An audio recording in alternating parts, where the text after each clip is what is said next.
rappelé. Grâce au Restaurant du Cœur, à la Croix-Rouge, j'ai pu me construire et être ce que je suis.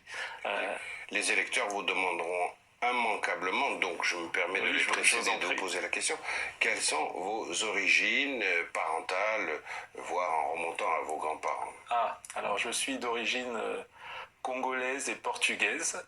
Voilà, donc j'ai la chance d'avoir plusieurs cultures, et puis française forcément, puisque je suis ici et bien ici. J'ai la chance aussi d'avoir des enfants métissés, donc je vis dans cette culture plurielle qui m'intéresse. J'aime bien me qualifier comme un citoyen du monde, et je trouve que la France est véritablement un pays qui accueille et a cette caractéristique d'être un pays qui est en train de brasser plusieurs nationalités et de réussir ce brassage, bien que je conviens qu'elle ne réussit pas l'intégration de ces populations. Alors il y a un obstacle très important, enfin, il y a plusieurs obstacles sur votre route vers la présidence de la République, en particulier celui des parrainages. Tout à fait. Il y en a un autre, c'est celui des financements. Donc quels sont les moyens que vous avez pour recueillir il y a un certain Sarkozy qui disait qu'il faut mettre le projet avant l'argent. Autrement, on n'y arrive pas. Sur ces trajets que je fais, ces rencontres que je suis en train de faire, je trouve qu'il n'est pas si compliqué que ça de pouvoir avoir des finances pour construire un planning politique tel que le mien pour la présidentielle. Et en ce qui concerne les parrainages, je sais que même des groupes comme le Rassemblement national arrivent qu'au dernier moment à les avoir. En tout cas, j'ai la chance d'être sur une liste complètement citoyenne avec des bénévoles et des personnes de très bonne volonté qui donnent des coups de fil tous les jours, et on est au charbon, comme on dit.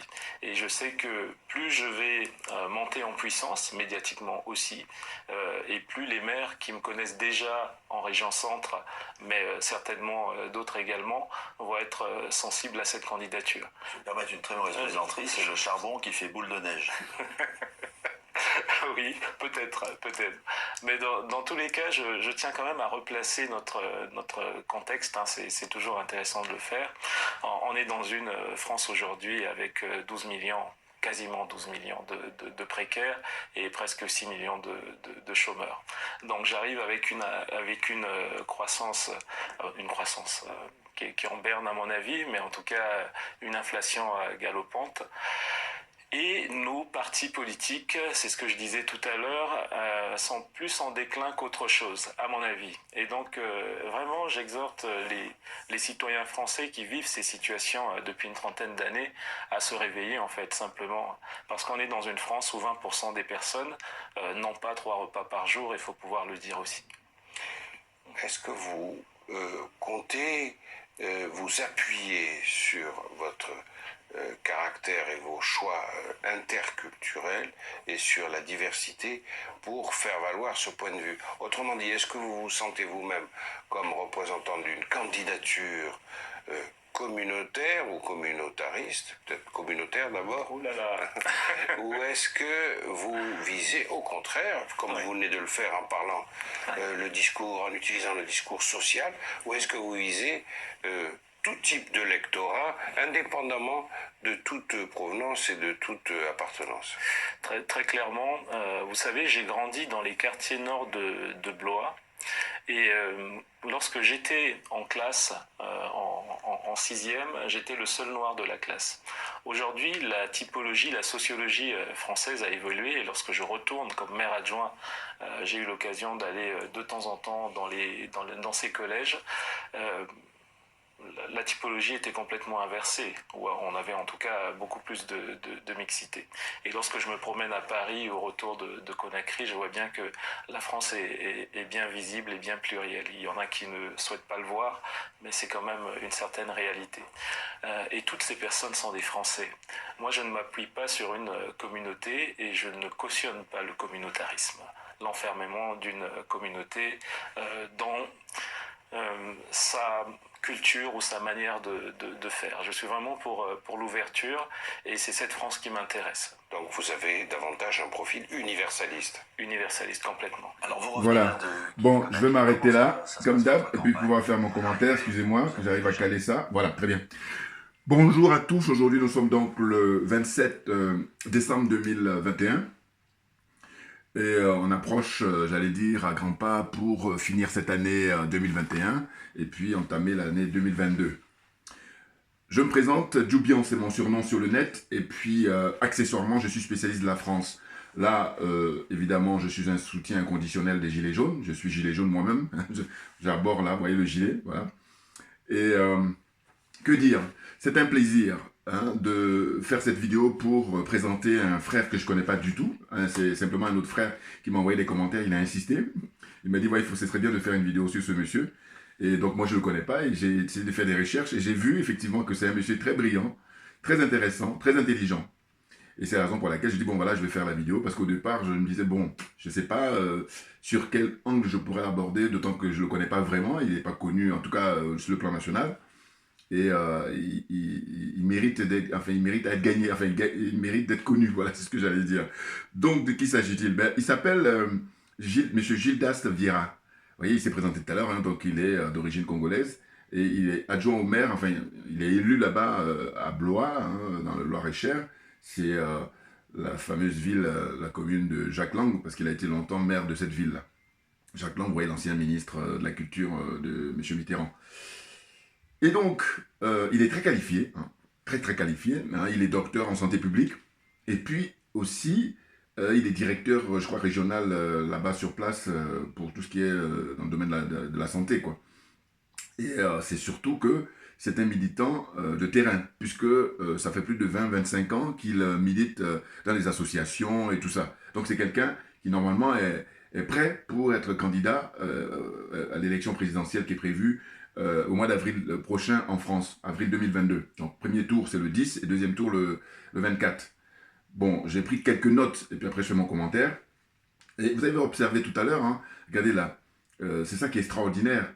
C'est-à-dire que quand je dis que leur logiciel n'a pas changé, on est en 2021 et le journaliste, l'un des journalistes, je reconnais d'ailleurs l'autre journaliste qui est beaucoup plus connu, hein, parce qu'il est longtemps, je crois qu'il est officiel sur France 3, si je ne me trompe pas, et puis l'autre aussi, mais un peu moins.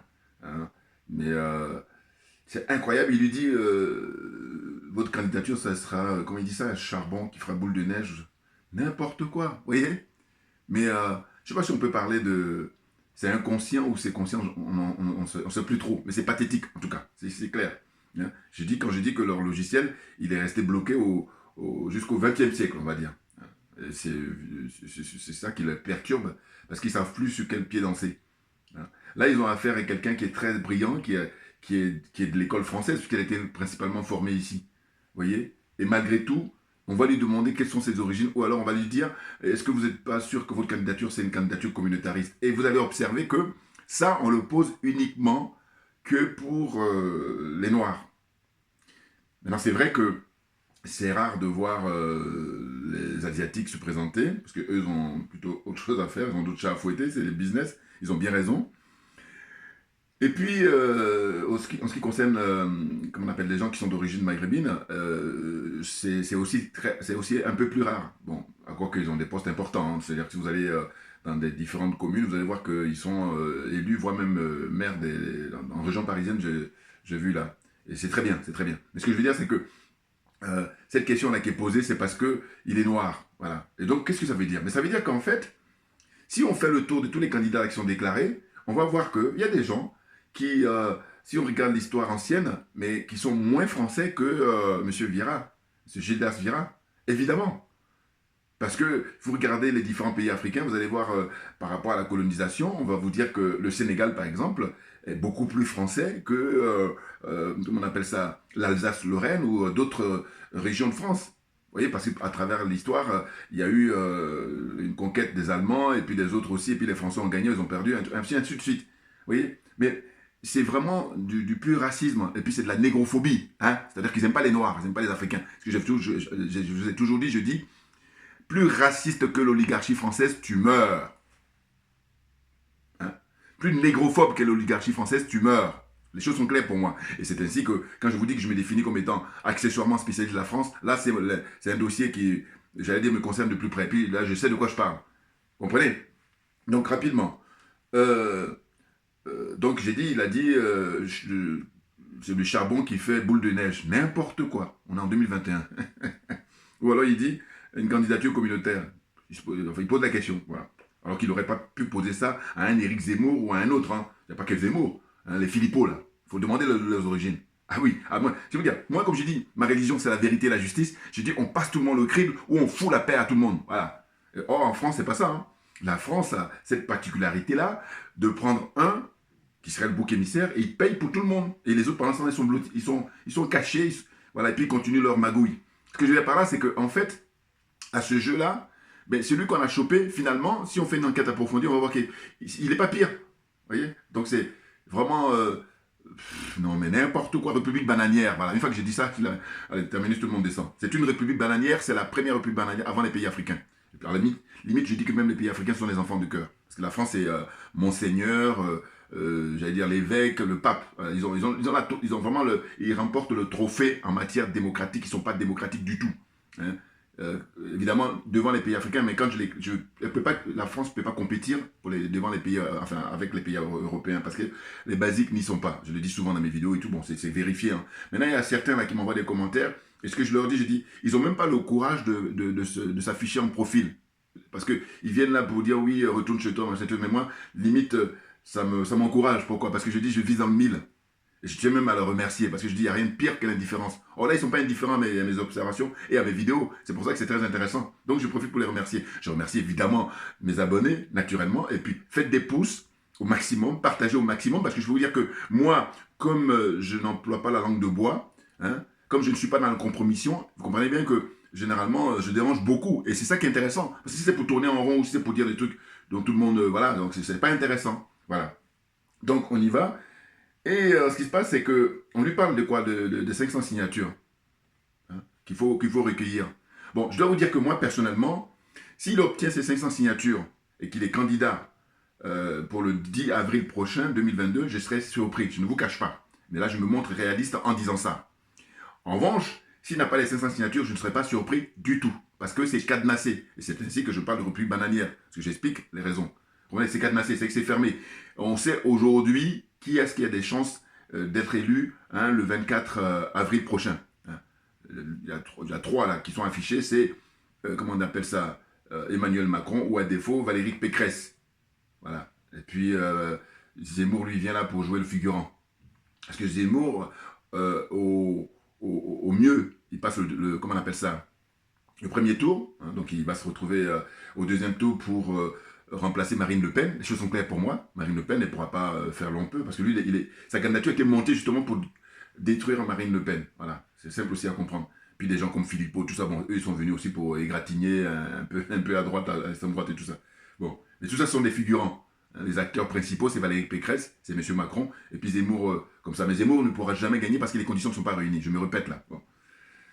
Alors, donc je dis, selon moi, en France, pour la 6e République, c'est qu'il faut préconiser. Hein, des gens comme Arnaud Montebourg, il a milité à l'époque, hein, quand il y commençait en tant que jeune député, hein, pour qu'il y ait une 6e République, parce que la 5e, elle est morte. Mais en fait, elle est en survie parce que voilà, ils font une fuite en avant. Hein, parce que la 5e a été rédigée à l'époque.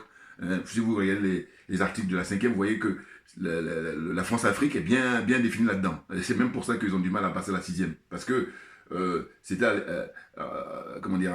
En 58, les pays là, principalement, ils n'avaient pas d'indépendance, si ce n'est peut-être la Guinée, ou alors, qui est-ce qu'il y a encore, peut-être la Tunisie ou le Maroc, enfin bon. Mais sinon, la plupart de leur indépendance a été octroyée comme ça. Hein. La France a pris son agenda, et puis elle a dit, bon voilà, 1er janvier, c'est un tel, et puis on arrive par exemple au 1er août pour, comment on appelle ça, je me rappelle comme ça, hein, le Bénin, hein, l'autre cité de Patrice Talon là, hein, qui est un dictateur en puissance. Et puis, le 7 août, c'est M. Alassane Ouattara, voilà, qui coupe la tête, hein, du petit Kofi, hein, pour avoir un 3e mandat. Vous vous rendez compte? Et quand on pense qu'ils sont en train d'emmerder les Maliens et tout ça, parce que la France est derrière, c'est elle qui parraine tout ça, hein, l'oligarchie française, dans son impérialisme confirmé, dans son colonialisme affirmé, eh ben, je veux dire, on est en plein régime. Voilà, vous comprenez? Donc, on lui demande ses 5 signatures, voilà. Et donc, je dis, selon moi, il faudrait que l'âge minimum soit de 30 ans pour être candidat à l'élection présidentielle en France. Ça, si on me demande mon avis, hein. Comme ça coûte rien de donner son avis, donc je le fais. J'en profite à cœur joie. 30 ans, c'est le minimum. Et d'abord, en préalable, il faut que la personne ait participé à l'élection municipale hein, dans sa commune. Et puis aussi, ou à l'élection, comment on appelle ça, ou, voilà, si vous voulez, l'élection cantonale, hein, des départements, hein, pour être conseiller général, voilà.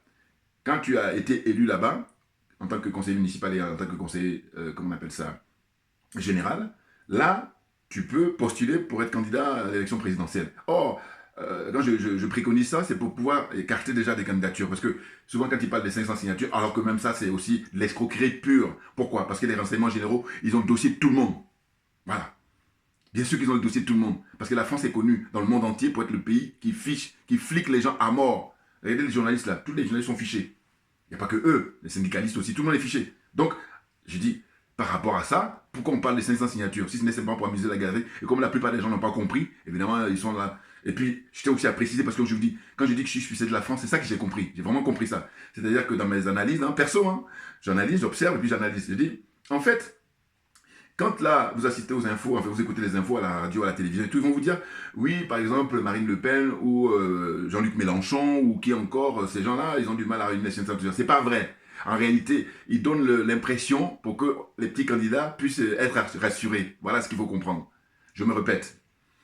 On donne l'impression que M. Mélenchon ou Mme Le Pen ou qui encore qui sont inconnus là, ils ont du mal à réunir les 500 signatures. En réalité, c'est faux. Ils les ont coûte que coûte.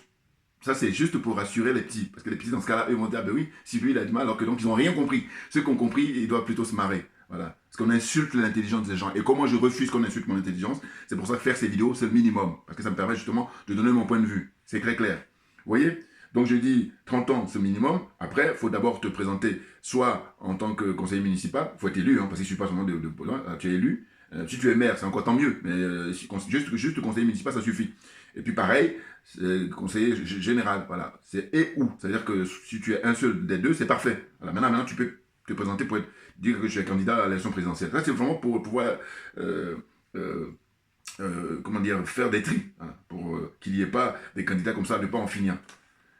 Et je disais par la suite, il faudrait donc que les candidats puissent se présenter 2 fois, pas plus. C'est-à-dire qu'il y a des candidats, là, on les voit, ça fait leur 3e fois ou leur 4e fois. Non, mais il faut arrêter. Vous voyez, là, c'est justement ce que je dis, l'oligarchie qui organise tout ça, c'est pour donner l'impression que la démocratie en France marche, alors que non, pas du tout. Tout est cadenassé. Ah ben non, c'est cadenassé, on ne peut pas parler de démocratie.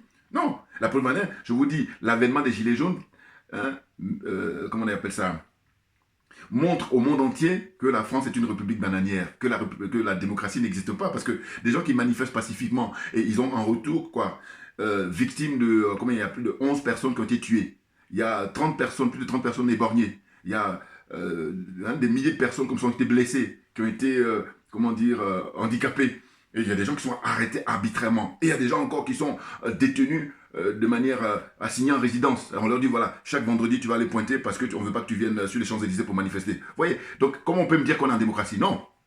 Voilà. Donc, les bases, quand je dis souvent, les bases n'y sont pas. Ça, c'est encore des exemples parmi tant d'autres. Vous comprenez? Donc, qu'est-ce que j'ai ajouté d'autre encore? 2 fois, voilà, tu te présentes 2 fois. Si ça n'a pas marché, bon, mais tu vas faire autre chose. Voilà. Vous voyez? Et puis aussi, qu'est-ce qu'il y a encore? Ça m'a fait rire parce que quand vous regardez les candidatures, vous allez voir, ils ont classifié, hein, ils ont dit voilà ceux qui sont les gros bonnets, enfin les gros candidats, et puis après les petits, et puis après ceux qui sont voilà. Le cas de M. Asselineau, je fais juste une parenthèse. Ce qui est drôle, hein, mais quand je dis parce que franchement, ce monsieur, on parle de lui alors que je vous dis de tous les candidats en France, c'est le plus honnête. C'est mon point de vue. Voilà, chacun son point de vue, voilà. Donc moi, j'autorise que les autres ils ont leur point de vue, sauf que les gens qui vont apporter leurs commentaires, comme ils sont malhonnêtes intellectuellement, ils vont commencer alors que non.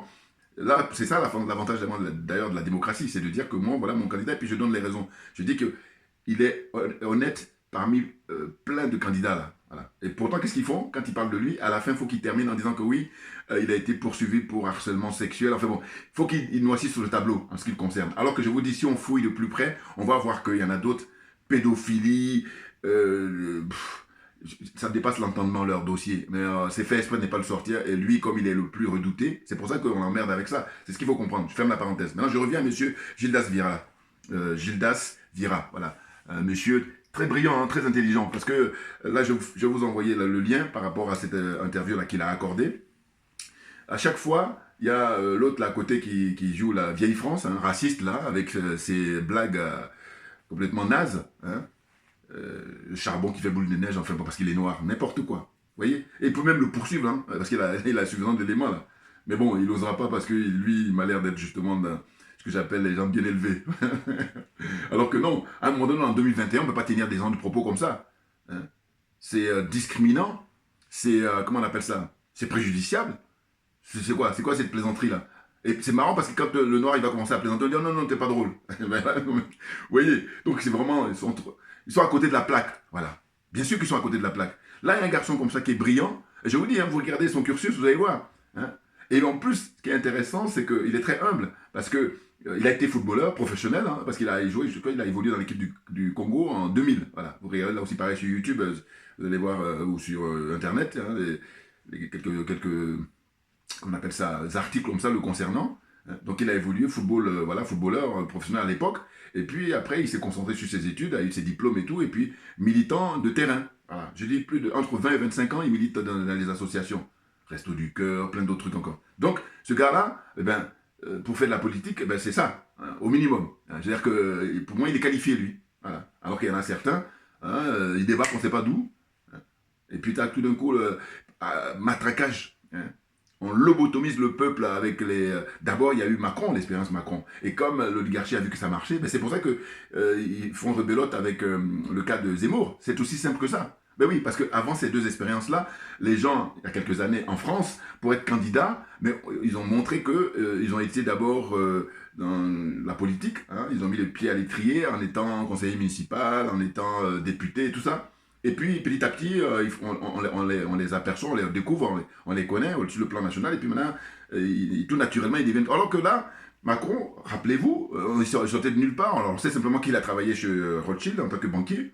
Et puis là, il a été nommé en tant que secrétaire d'État à l'économie. Et après, paf, le mec, il comme ça, tout d'un coup, candidature, voilà. Et je vous dis, pour moi, quand je réfléchis, je dis, Zemmour, c'est que l'oligarchie a vu que le cas de Macron a marché, donc il essaie. Mais sauf que la différence, c'est que lui, Zemmour, ça prête à, comment dire, sa candidature prête à, comment on appelle ça, controverse. C'est-à-dire que, étant donné que les valeurs qu'il défend, c'est d'ailleurs une hypocrisie à la française, hein, voilà. C'est propre à la France. Vous comprenez? C'est-à-dire qu'on est là, on donne des leçons au monde entier, et puis, voilà, quand je dis ça, je retiens une chose. Je dis qu'il y a un truc qui est connu qu'on dit, tu peux tromper le peuple une fois, mais tu ne peux pas tromper tout le temps. Et donc les Français aujourd'hui sont dans cette situation-là. C'est-à-dire qu'ils ont trompé les Africains depuis des siècles, quand je dis qu'ils insultent l'intelligence des Africains, mais sauf que maintenant, ça y est, avec des gens comme le président Assimi Goïta au Mali, je dis, mais, oui, là, on va gagner du temps, là, parce que les mecs, je vous dis, en plus, c'est que des colonels. Voilà, donc qu'est-ce que tu veux me raconter? Ils ont l'expérience. Voilà. Et puis aussi le président Touadéra en République centrafricaine. Donc les mecs, ils sont qualifiés. Voilà, qualifiés autant d'avoir un background, hein, c'est-à-dire... ils ont des connaissances, ils ont l'expérience professionnelle, voilà. Et ils débarquent pas comme ça, comme des naïfs ou comme des gens qui n'ont rien compris. Non, au contraire, ils ont tout compris. C'est même pour ça que là, ils sont en force. Voilà, ils ont le soutien du peuple. Alors là, c'est, comment dire, la totale. Voilà. Et donc, pour toujours revenir à M. Gildas Savira, c'est que lors de cet entretien-là, en fait, ils sont dans une situation de dire, mais oui, mais quand vous allez en Afrique, pour vos déplacements lors des campagnes, c'est quoi? C'est pour aller recueillir des voix là-bas et tout. Et lui, il leur fait comprendre, il dit, mais non, mais attendez, vous savez très bien que les liens sont très forts avec la France et l'Afrique, et que par conséquent, il y a la communauté africaine ici qui est très importante. Donc, en fait, là aussi, pareil, c'est d'hypocrisie. Parce que quand ils posent une question auparavant, ils savent très bien, aussi bien lui-même que eux, évidemment que quand il se présente, compte tenu de son origine, il a plus de chance, hein, pourvu qu'il y ait la presse qui parle de lui, hein, voilà, qu'il soit invité comme ça sur sur TF1, sur LCI, sur France 2, hein, c'est-à-dire des chaînes de grande écoute, hein, à 20h maintenant, on lui présente, et vous allez voir que sa cote va monter. Or, ce qui se passe, c'est que tout est cadenassé. On va réserver ça à M. Macron d'abord en priorité. Hein. Là, on nous dit qu'il va annoncer sa candidature, c'est au mois de janvier. Bon, donc ça, wait and see, on verra bien, on verra bien. Parce que je vous dis, je vous réexplique encore, ça c'est ma qualité de spécialiste de la France. M. Macron, si jamais si sa candidature ne doit pas se confirmer, vous allez voir que les signes, ça va être le déchaînement médiatique. Ils vont lui faire des articles pour l'enfoncer. Mais si tel n'est pas le cas, donc là, il va être candidat effectivement. c'est-à-dire, et puis pouvoir même briguer un second mandat, ce qui va être la catastrophe pour moi. C'est-à-dire que là, il n'y a plus de mots, voilà. Parce que son premier mandat, c'est la catastrophe, mais quand on lui donne encore un deuxième mandat, mais on donne le deuxième mandat parce que les Français, ils sont complètement lobotomisés, c'est-à-dire qu'ils n'ont aucune conscience politique. Alors, je ne dis pas que tous les Français sont comme ça, je dis simplement qu'il y a une bonne partie qui n'ont pas de conscience politique. Pourquoi? Parce qu'on les endort en longueur de journée, des émissions à la con, Cyril Hanouna, Magui, enfin, Nagui, ouais, Nagui, voilà, voilà, tout ça. Et puis des émissions de qualité, eh ben, je me rappelle quelqu'un comme Frédéric Tadei, hein, qui invitait sur son plateau tout le monde, et bien lui, il n'a pas fait long feu. Pourquoi? Parce que ils n'aiment pas ça, parce que lui, il est dans la vérité, là. Et puis l'éveil des consciences. Ah non, non, ça ne les intéresse pas. Par contre, celui qui va abrutir la masse, là, on te donne même des primes. Hein, il y a plein de fortunes, là, comment il s'appelle encore, là, ancien animateur de radio qui est devenu Arthur, voilà, Arthur, voilà, un gros producteur et tout ça. Donc, abrutir le peuple, là, il te donne des subventions à mort. C'est de l'argent public, et c'est là où là où le bas blesse, bien entendu, parce que c'est notre argent. Et là, on n'a pas retour sur investissement, bien entendu. Puisque tu es abruti, tu es complètement nivellé par le bas au niveau de ta réflexion, au niveau de tes connaissances et tout, naze, nul à chier. Voilà, excusez-moi d'être un peu grossi là parce que c'est fatigant. Vous voyez, ce pays qui passe son temps à donner des leçons aux gens, mais là, je vous dis, on arrive à la fin, là. Hein. Ben oui, il faut bien. Mais non, mais attendez, n'importe quoi. Hein. Moi, je dis ce qui me... Et puis j'étais content de tomber là-dessus, hein, parce que j'ai regardé plein de trucs le concernant, où je cherchais. Puis quand je suis tombé dessus, là, ça c'est bon, ça c'est ce qui me plaît. C'est-à-dire qu'au fond, je me dis, mais de tous les candidats qui se présentent, non mais attendez, il faut regarder leurs origines. Vous allez voir que très très peu sont caucasiens, enfin je veux dire, caucasiens si ils le sont, mais je veux dire au sens d'être français, de souche comme ils le disent. Voilà. Sont la plupart sur, vous prenez, je sais pas moi, là ils nous disent il y a 38 candidats pour l'instant, hein, ou 40 candidats pour arrondir. Mais vous allez voir que sur les 40, il y a peut-être 4 ou 5, et encore là j'exagère, hein, qui sont de souche, de françaises de souche. Mais tout le reste, c'est d'origine. Et pour autant, eh bien c'est à M. Gildas Vira, c'est à lui seul, ou en tout cas ceux qui sont semblables, hein, c'est-à-dire qu'il y a d'autres noirs, hein, je crois qu'il y a aussi quelques frères là qui se présentent. Hein, ben, c'est à eux, si on leur tend le micro comme ça sur des zones importantes, ils vont pas, comment dire, ils vont pas s'empêcher de leur poser cette question-là. Voilà. Votre candidature n'est pas communautaire. Donc, c'est une insulte qui est faite aux Noirs, aux Africains, aux Afro-Caribéens, hein, et aux Afro-descendants. Pourquoi? Mais ça veut dire simplement que l'oligarchie française nous assigne dans un registre qui veut dire quoi? Qui veut dire que nous, on doit aimer tout le monde. Voilà. Mais par contre, on ne doit pas s'aimer. Alors, il y a des frères qui ont eu beaucoup plus de...